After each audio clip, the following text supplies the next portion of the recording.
নিজের স্বামী হি নিজের গুরু, আর ওরা নিজেই যজ্ঞ করতো, তপস্যা করে, জব করে, এত সুন্দরভাবে ওনারা সবকিছু করতেন যে জাস্ট স্ত্রী যদি নিজের স্বামীর সেবা করে তাহলে ও ভগবদ্ধাম চলে যাবে, ওকে আলাদা করে কিচ্ছু করার দরকার নেই। আর এটা বেদতে লেখা আছে।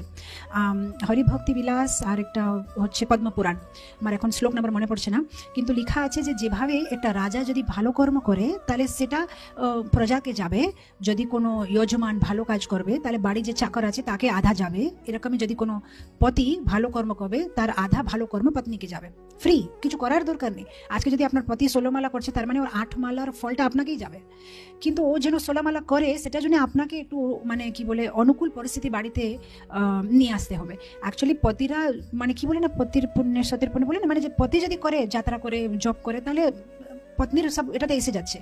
কিন্তু এখন আপনি মানে ভাববে তাহলে তো আমাদের জব করা দরকারই কি আছে, দীক্ষা নেওয়া দরকারই কি আছে,